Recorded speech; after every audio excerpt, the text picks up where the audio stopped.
اور کتاب ہدایت جو ہے صرف قرآن ہے، اس کے سوا کوئی کتاب نہیں۔ البتہ یہ کہ قرآن مجید ہی کی وضاحت پر مشتمل احادیث ہیں، ان کا بھی مطالعہ کرتا ہوں، اور خاص طور پر سیرت النبی صلی اللہ علیہ وسلم اور پھر خلفائے راشدین کے دور کی تاریخ جو ہے وہ میرا موضوع مطالعہ ہے۔ آپ نے عام علماء دین کے برعکس تحریر کی بجائے تقریر کو ذریعہ اظہار بنایا ہے، اس کی کیا وجہ ہے؟ اصل میں نے چونکہ اپنے کام کا آغاز کیا تھا درس قرآن سے، اسی کی بنیاد پر اپنے حلقے جو ہیں آرگنائز کیے، تو اس سے گویا کہ اللہ تعالیٰ نے میری زبان کو کھول دیا، خاص طور پر قرآن کے ساتھ، تو یہی چیز آگے بڑھی۔ اور بعد میں مجھے اس سے بڑی تسکین حاصل ہوئی کہ نبی اکرم صلی اللہ علیہ وسلم نے بھی کبھی کچھ لکھا نہیں، بلکہ آپ کا جو میڈیم تھا لوگوں سے رابطے کا اور دعوت کا، وہ اسپوکن ورڈ تھا۔ گویا کہ یہ دو ایمان کے لازمی تقاضے ہو گئے کہ ایک تو دل میں ایمان ہو، یقین والا ایمان، پرسنل کنوکشن کی شکل اختیار کر لے، صرف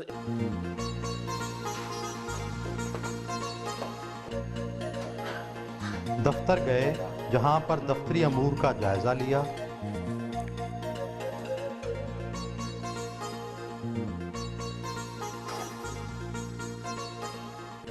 رسائل کا مطالعہ کیا، وہیں پر خط و کتابت بھی کی۔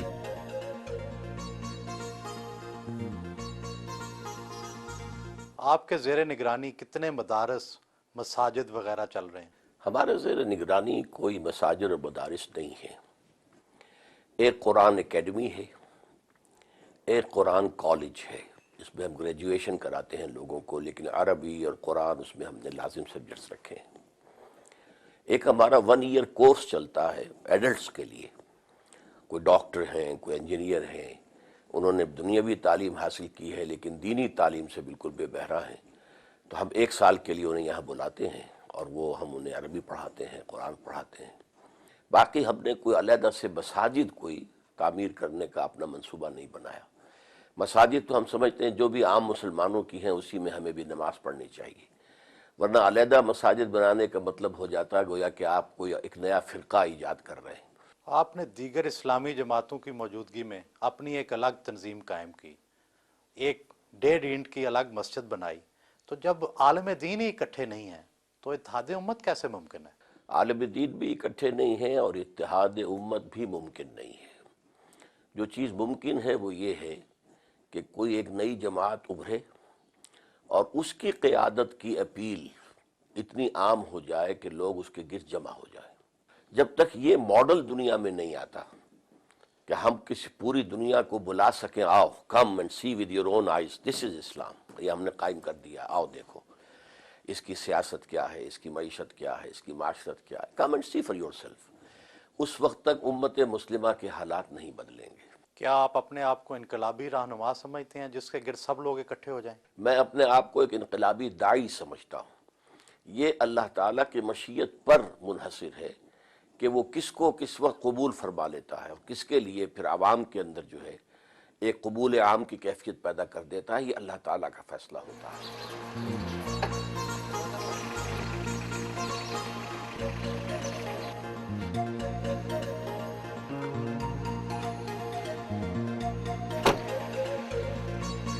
ایک اسلامی معاشرے میں مولوی کا کیا کردار ہونا چاہیے؟ اصل میں ہم نے اسلامی معاشرے میں مولوی کو ایک پروفیشن کی حیثیت دے دی ہے۔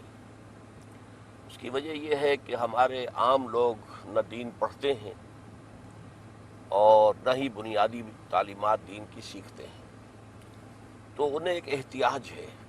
کسی کا باپ فوت ہو گیا، نماز جنازہ پڑھانی ہے تو مولوی چاہیے، حالانکہ اس کے اپنے بیٹے کو اس قابل ہونا چاہیے کہ وہ خود نماز جنازہ پڑھائے۔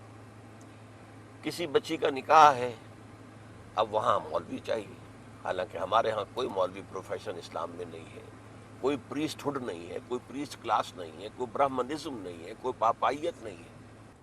تو ہر مسلمان کو اس قابل ہونا چاہیے کہ نماز میں امامت کرے۔ تو اس اعتبار سے یہ پیشہ کوئی اسلام میں نہیں ہے۔ ان کے ادارے کے زیر انتظام خواتین کالج بھی کام کر رہا ہے، جہاں وہ کبھی کبھی لیکچر دینے جاتے ہیں۔ یہ علم کا حاصل کرنا فریضہ ہے ہر مسلمان مرد پر اور علم آدم الاسماء کلھا، تو حضرت آدم کو جو اللہ تعالیٰ نے عمل کی میں تمام اسماء کا علم دے دیا تھا، در حقیقت اس کی ایکسفولیشن ہو رہی ہے، وہ علم کھل رہا ہے، جیسے کہ آم کی گٹھلی میں سے آم کا درخت برآمد ہوتا ہے۔ خواتین کے حوالے سے آپ کا موقف سخت ہے، اس کا کیا خاص پس منظر ہے؟ میرے نزدیک میرا موقف ہرگز سخت نہیں ہے، اسلامی احکام کے عین مطابق ہے۔ اس میں خواتین پر کوئی پابندیاں نہیں ہیں، بلکہ خواتین کے لیے دائرہ کار علیحدہ رکھا گیا ہے۔ وہ پڑھیں لیکن ان کے مدارس علیحدہ ہونے چاہیے، لڑکوں اور لڑکیوں کی مخلوط تعلیم نہیں ہونی چاہیے، کالج ہوں، یونیورسٹیز ہوں۔ تو یہ اصل میں چونکہ مرد اور عورت کے درمیان، اور خاص طور پر نوجوان مرد اور نوجوان عورت کے درمیان، اللہ تعالیٰ نے ایک بڑی فطری کشش رکھی ہوئی ہے، اور اس کو آپ کو معلوم ہے کہ فرائڈ تو یہاں تک کہتا ہے کہ سب سے بڑا ہی انسان کا موٹیو جو ہے، سب سے زیادہ پوٹنٹ، وہ سیکس ہے۔ تو اس کو کنٹرول کرنے کے لیے کہ اس میں کوئی جو ہے انارکی پیدا نہ ہو جائے، بدنظمی نہ ہو، آوارگی نہ ہو، تو یہ احکام دیے ہیں، اور پردہ ہے، مخلوط معاشرت سے روکا گیا ہے، کورنگ آف دی باڈی کے احکام ہیں، عورت کے لیے علیحدہ ہیں، مرد کے لیے علیحدہ ہیں۔ کیا عورت کے چہرے کا پردہ لازم ہے؟ ہاں، میرے نزدیک نامحرم کے سامنے وہ کھلے چہرے کے ساتھ نہیں آ سکتی۔ ایک تو ستر ہے، اس کا پورا جسم ڈھکا ہونا چاہیے سوائے چہرے کی ٹکیا، سوائے ہاتھ کلائی سے نیچے اور پاؤں ٹخنے سے نیچے۔ نماز ظہر ادا کی۔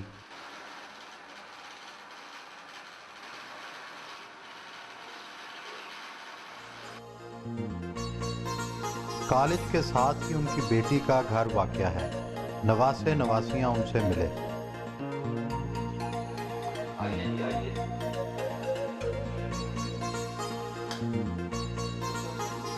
بچوں کے ساتھ دوپہر کا کھانا کھایا۔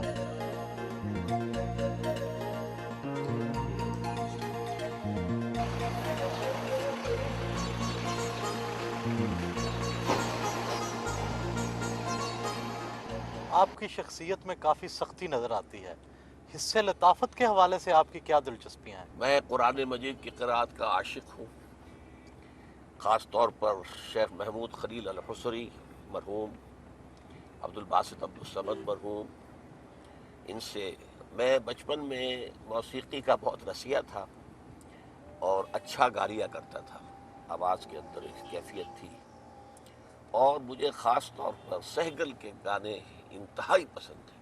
یعنی یوں سمجھیے کہ کوئی میلوں دور سے بھی سہگل کی آواز آ رہی ہو تو میرا جو اینٹینا ہے کان کا اس کو کیچ کر لیتا تھا۔ پھر میں نے رفتہ رفتہ پھر اپنی شعوری زندگی کا جب آغاز ہوا ہے تو اس کو سبسٹیچیوٹ کیا میں نے قرآن مجید کی تلاوت سے۔ ڈراموں اور اداکاری کے حوالے سے آپ کی کیا رائے ہے؟ ڈرامے دیکھتے ہیں؟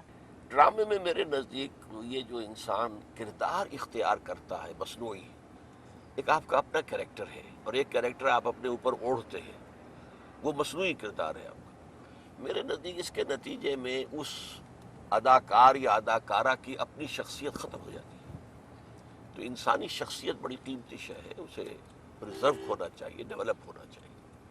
میرے نزدیک سینما یا ٹیلی ویژن کا اصل رول جو ہے وہ ہونا چاہیے واقعات کی عکاسی۔ کوئی واقعہ ہوا ہے اس کو آپ ڈاکومنٹریز کے ذریعے سے اور ایجوکیشن کے پرپزز کے لیے اس کو استعمال کیا جائے۔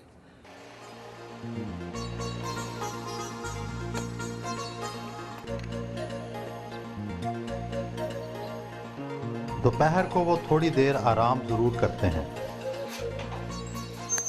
آپ کی تربیت مذہبی گھرانے میں ہوئی، کیا آپ گھٹن محسوس کرتے تھے؟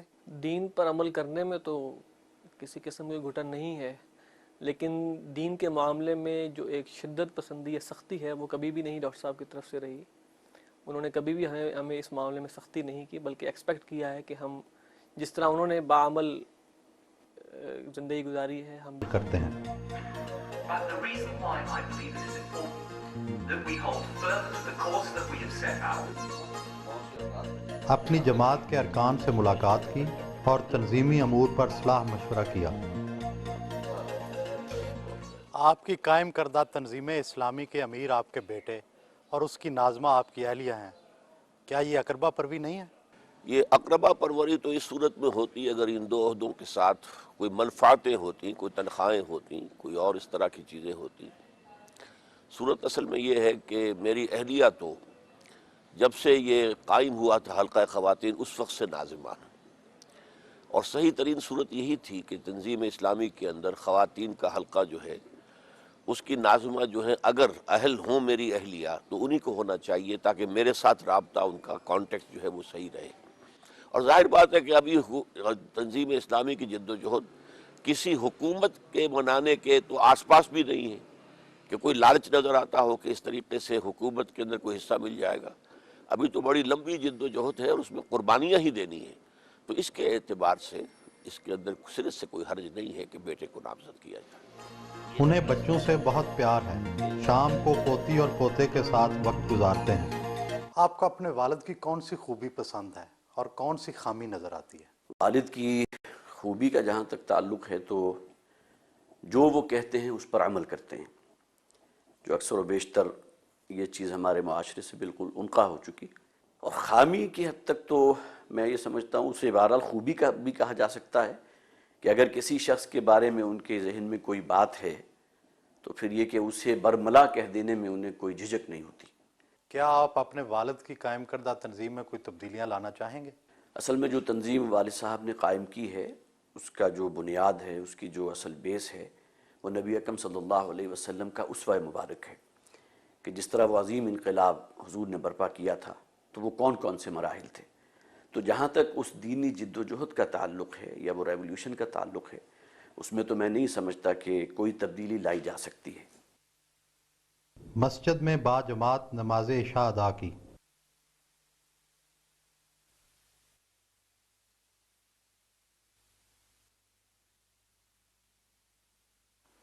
آپ کے اور آپ کے دادا میں 2 جنریشنز کا گیپ ہے، تو خیالات میں بھی فرق ہے؟ نہیں، خیالات میں اس طرح تو فرق نہیں ہے کہ کیونکہ ہم نے جو بھی حاصل کیا دینی حساب سے انہی سے حاصل کیا ہے، ان کے بچپن سے دروس اور کیسٹس وغیرہ سنتے رہے ہیں، تو خیالات میں تو قطعاً فرق نہیں ہے۔ آپ کے دادا مخلوط تعلیم کے خلاف ہیں، آپ ایک مخلوط تعلیم کے ادارے میں پڑھ رہے ہیں، یہ تو بڑا تضاد ہے۔ یہ تضاد اس طرح آپ کہہ سکتے ہیں کہ کمپیوٹر سائنس میری اپنی سلیکشن تھی، تو اس میں جو بہتر ترین ادارہ تھا وہ جس میں پڑھ رہا ہوں وہی ادارہ تھا، تو وہاں نسبتاً بہتر ہے ماحول۔ انہوں نے کو ایجوکیشن ہے تو صحیح، مگر انہوں نے الگ کرنے کی کوشش کی گئی ہے، کیمپس الگ ہے ان کا۔ آپ پہ ناراض نہیں ہوتے اس وجہ سے؟ کبھی بات نہیں ہوئی اس موضوع پہ۔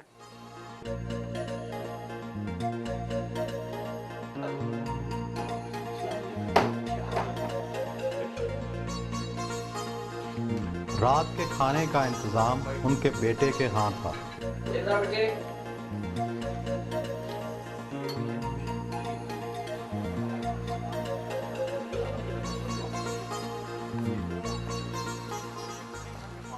ذاتی حوالے سے آپ کے ذرائع آمدن کیا ہے؟ اس وقت میری کوئی آمدنی نہیں ہے۔ انجمن خدام القرآن نے مجھے رہائش پرووائڈ کی ہے، اور رہائش کے ساتھ ساری اس کی سہولتیں جو ہیں وہ بھی ہیں، اور میری ساری کتابیں، میرے سارے آڈیو ویڈیو یہ سب انجمن کے پاس ہیں۔ اس کے ٹریڈنگ سے یا اس کی سیل سے مجھے کوئی ایک پیسے کا بھی منفعت نہیں ہوتی۔ تو باقی یہ کہ دال روٹی کا معاملہ رہ جاتا ہے، تو وہ میرے بچے ماشاءاللہ اب مختلف جابز پر ہیں، وہ سپورٹ کر رہے ہیں۔ کیا عورت کو گھر سے باہر ملازمت کا حق ہے؟ اصل میں اس کے لیے ضروری ہے کہ پردہ اور ستر کے احکام کو ملحوظ رکھتے ہوئے اگر کہیں کوئی امکان ہو تو کوئی حرج نہیں ہے۔ کشمیر کے جہاد کے حوالے سے آپ کی رائے دوسرے علماء سے مختلف ہے، اس کی کیا وجہ ہے؟ اصل میں میرے نزدیک جہاد تو کسی بھی سٹرگل کو کہتے ہیں، فریڈم سٹرگل یہ بھی جہاد ہے۔ یہ جو کچھ آج کل ہو رہا ہے یہ ہم جہاد کے لفظ کو استعمال کر لیتے ہیں، تو کشمیر کا معاملہ بھی یہ ہے کہ یہ کشمیر کے لوگوں کو ہندوستان سے آزادی حاصل کرنے کی جد و جہد کرنے کا حق حاصل ہے، لیکن اس میں بھی ایک رائے ہو سکتی ہے۔ میری رائے یہ ہے کہ اگر وہ ہتھیار نہ اٹھاتے تو بہتر تھا، پولیٹیکل موومنٹ لے کر چلتے۔ پولیٹیکل موومنٹ میں اگر کوئی 1 لاکھ کا جلوس نکلے اور اس کے اوپر فائرنگ ہو اور 100 آدمی مارے جائیں تو اس کا پوری دنیا کے اندر ایفیکٹ جو ہوگا وہ بہت مختلف ہوگا۔ تو اصل میں سیاسی تحریک چلتی تو اتنی جانیں بھی نہ جاتی، اس سے کم جانوں کے اندر اس کا ایفیکٹ بہت زیادہ ہوتا۔ آپ نے طالبان کی حمایت کی، کیا یہ فیصلہ غلط نہیں تھا؟ قطعاً نہیں، میں پوری طرح مطمئن ہوں اب بھی کہ ہمارا ان کا ساتھ تعاون اور ان کو تسلیم کرنا بالکل صحیح تھا، اس لیے کہ طالبان نے پورے افغانستان میں سوائے 5% علاقے کے، یا میکسیمم 7% ہوگا، پورے افغانستان میں پورا امن و امان قائم کیا۔ تو باقی انہوں نے شریعت کے احکام نافذ کیے، ان سے غلطیاں ہوئی ہیں، ظاہر بات ہے کہ ان کی اپنی کچھ ریسٹرینٹس بھی تھیں اور انہیں تجربہ نہیں تھا، تو بہت سی چیزیں ہیں اپنی جگہ پر، لیکن بحیثیت مجموعی وہ ایک صحیح اسلامی حکومت تھی۔ صحیح اسلامی نظام ابھی قائم نہیں ہوا تھا، یہ حکومت تو اسلامی تھی۔ آپ نے جماعت اسلامی کیوں چھوڑی تھی؟ جماعت اسلامی کو میں نے جوائن کیا تھا یہ سمجھ کر کہ یہ ایک اصولی اسلامی انقلابی جماعت ہے، اور اس کا جو طرز عمل ہے وہ انقلابی ہے، اور یہی بات ہے کہ سیاست میں اس نے سن 41 میں یہ قائم ہوئی، اور اس نے کسی سیاست میں حصہ نہیں لیا، کسی الیکشن میں حصہ نہیں لیا، یہاں تک کہ سن 46 کا جو بہت ہی زیادہ اہم الیکشن تھا جس کے نتیجے میں پاکستان وجود میں آیا، اس میں بھی حصہ نہیں لیا، ووٹ بھی نہیں ڈالے، نہ اس کے لیے کوئی کسی کو سپورٹ کیا۔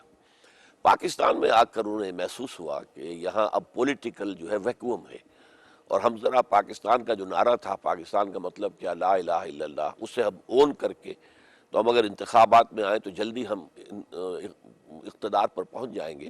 تو جب جماعت نے وہ راستہ اختیار کر لیا اور مولانا مودودی مصر رہے، حالانکہ خاصی مؤثر جماعت کے اندر یہ رائے آ گئی تھی سامنے کہ یہ ہم غلطی کر بیٹھے ہیں، ہمیں واپس ہونا چاہیے، لیکن مولانا جو ہے اپنے اس فعل پر جازم رہے، تو پھر ہم لوگوں نے علیحدگی اختیار کی۔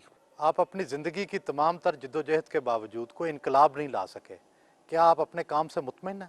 میں اپنے کام سے بالکل مطمئن ہوں۔ انقلاب روز روز نہیں آیا کرتے، یوں سمجھیے کہ انبیاء کرام میں سے بھی صرف ایک شخصیت ہے حضور صلی اللہ علیہ وسلم کی جن کے دست مبارک سے ایک انقلاب برپا ہوا، اور یہ انقلاب ایک مرتبہ اور آنا ہے جس کی خبر دی ہے محمد الرسول اللہ صلی اللہ علیہ وسلم نے، اور وہ جب ہوگا تو پوری دنیا پر خلافت کا نظام قائم ہوگا، لیکن یہ انقلاب میرے نزدیک کئی نسلوں میں مکمل ہوگا۔